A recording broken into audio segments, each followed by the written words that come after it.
I reckon they're just like, these guys are so stupid. They're just looking around at us like, probably come and look at us and think they are so far behind, it's not even worth it, and fly off somewhere else, mate. Hey guys, I'm Sam Tompkins and you're watching Yeah or Neigh. Halloween. I know a few people in my life who are going to hate me for this, but it's a bit of a Neigh for me. It's almost a yay, but mostly a Neigh. For me as a kid, like, I don't remember it being that big of a deal.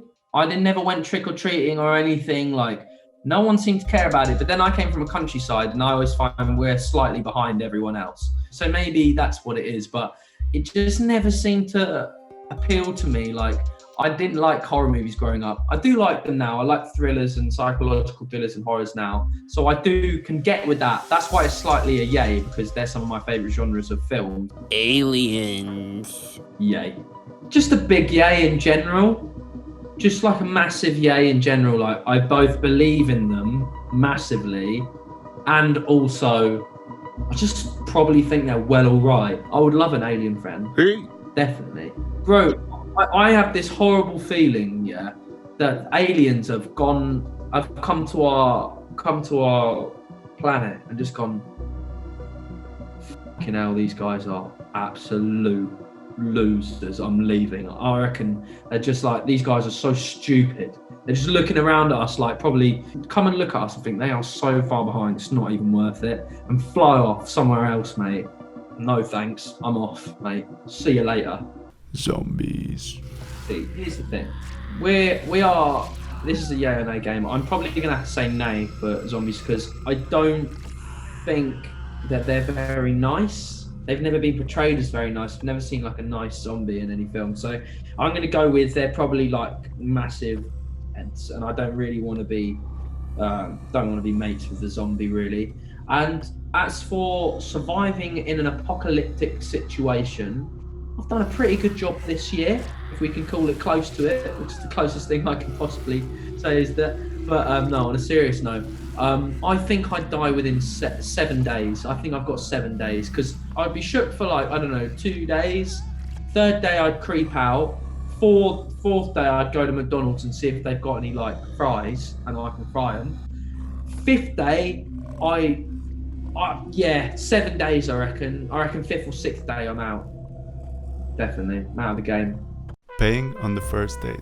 Yeah, I do that not because of some sort of like gender role stereotype. I do it just because it feels like a nice thing to do, and if you've had a good date with someone, I would always offer to pay just because that's me. However, if that other person expects you to pay, best believe I'm going to the toilet and leaving them with the bill themselves. No one is safe.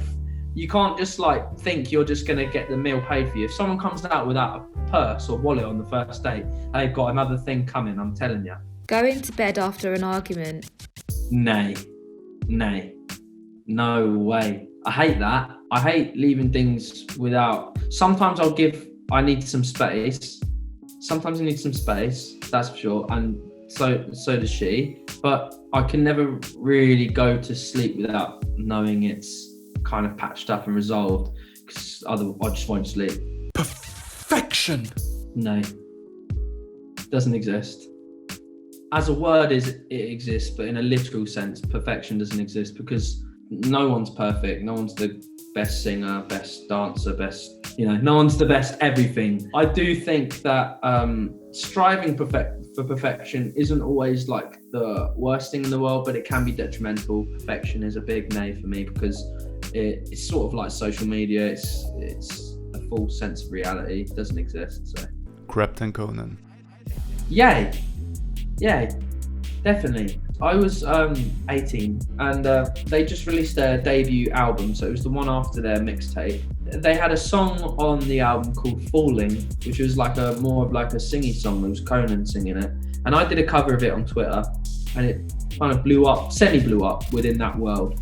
Me and Conan got in touch and started messaging every now and then he came to Brighton for a show at the Concord 2, and he asked me to come up on stage and sing that song with him, which was just really great, because for me at the time nothing really like that had ever happened. Like, none of my musical peers in the industry had really looked my way. That's quite an iconic venue for artists, and I'm actually playing that the first time on my tour in March if COVID doesn't ruin everything. So that's kind of a full circle moment for me. But yeah, big yay for Krept Konan, especially Konan, because he's always been quite a supportive person. The future of civilization as we know it. You know, the cynic in me wants to say Neigh, but for the sole purpose of not ever wanting to give up on something, I think yay is gonna have to be my answer. And that's because, you know, this year has thrown so much to our world as we know it. I think there's so much hope for unity in our society, because I know that so many people want it, and I think our generation wants it more than any other generation before. And I hope that it continues to do that, like throughout the generations. When I have kids, I hope my kids are living in a generation which is like 90% or even more so percent wants to get along with each other. And I think we slowly are getting there, but I just really hope that we have some. Yeah, it's a deep question, but I'm going to say yay because I'm hopeful. I always would like to be. Otherwise, what's the point? Hey guys, I'm Sam Tompkins, and you've been watching Yay or Neigh on Bred.